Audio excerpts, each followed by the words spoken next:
bring in the panel now with Susie O'Brien from the Herald Sun joining us from Melbourne and Radio 2CC breakfast host Stephen Senatiempo in the nation's capital. Wow, what a day, hey? The coalition is no longer. Susie, these two parties, the Liberals and the Nationals, have always, through the coalition, been greater than the sum of their two parts, right? And they're just throwing that away. Oh, look, they're definitely both stronger together, and it just seems like the Nats, took a gamble, called the bluff, and they couldn't pull it off. And this is going to be absolutely disastrous for them. They're not going to have anyone in shadow cabinet. It seems as if Susan Lee was willing to support a number of the things that they wanted. She couldn't absolutely guarantee it, but it seemed like there was enough agreement. But that wasn't enough for the Nats, and they've taken their ball and they've gone home. And I think, they must be licking their wounds right now. That was a massive gamble that has not paid off. Yeah, I think it's a real worry, Stephen. I understand the policy imperatives that the Nats want to cling to, but it's unrealistic to expect Susan Lee to give them guarantees on that now. You've got to get the coalition functioning and then thrash out those policy ideas. If they can't deal with the Liberal stance on those policies a month or so down the track, well, then maybe you'd pull out. But they haven't even really given it a crack.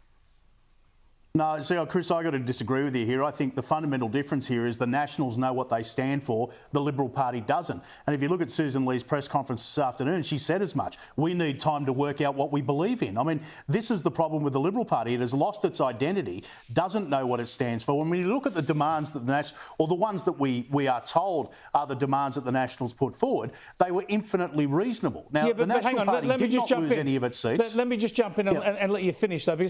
But those are all existing policies of the coalition. So they're not scraps, they're existing policies. And all Susan Lee has said, well, I can't guarantee they stay yet. We've got to thrash all this out. But there's obviously got to be a very good chance they stay, especially if the Nats stay in the coalition.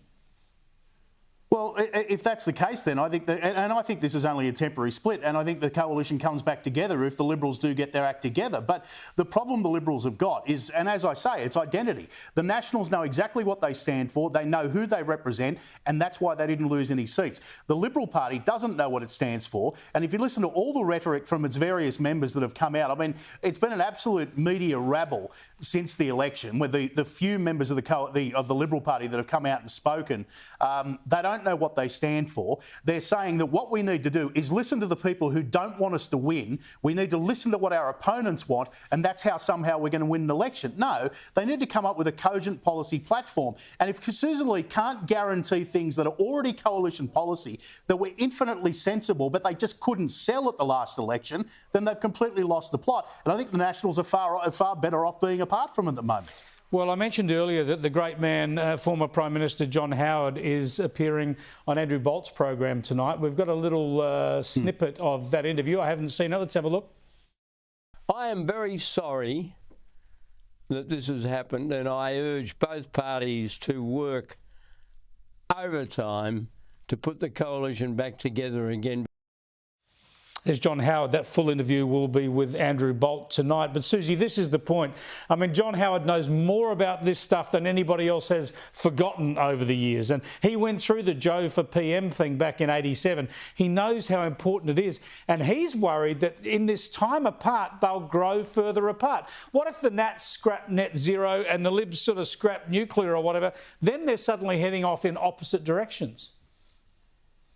I think they've already started heading in opposite directions, because under Susan Lee, the Liberals have to move more into the sensible middle, and under Littleproud, absolute the rubbish. Nationals are moving further to the right. And I think, you look at some of those policies that those Nationals are hanging on to with dear life, like net zero, opposition to net zero by 2050, and also the nuclear policy. They were not popular at this latest election. They didn't enunciate what the nuclear. Stephen's angry at me. They didn't enunciate the nuclear policy well enough, and also amongst younger voters that they desperately need to get. Junking net zero by 2050 is the worst possible thing they. Yeah, well, they haven't done that, but they might do it. Your response, Stephen? Well, the thing about net zero is we know that net zero by 2030 is not possible.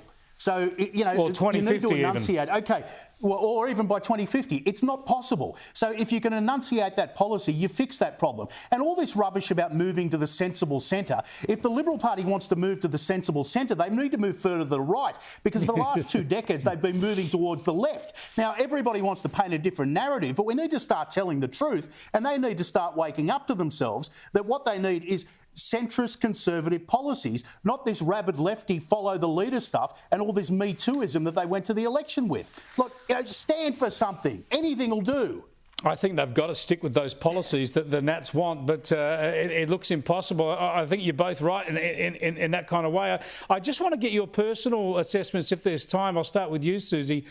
Susan Lee, the first Liberal leader, first female Liberal leader. You've got to feel for her personally, losing her mum in the last week. The coalition's fallen. The pressure on her. She hasn't even named a front bench now. Now it'll be a huge front bench because they're all Liberals. I mean, the strain on her is enormous.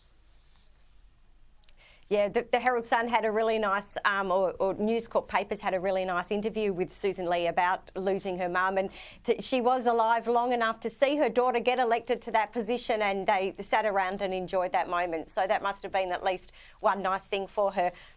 But yes, she's really walked into a complete and utter rabble. And I felt like she was quite reasonable in saying, we'll probably support a lot of those policies. We just can't guarantee it. And they can't also allow the Nationals just to have free reigning caucus, you know, voting against anything they want to vote against and, you know, on the floor.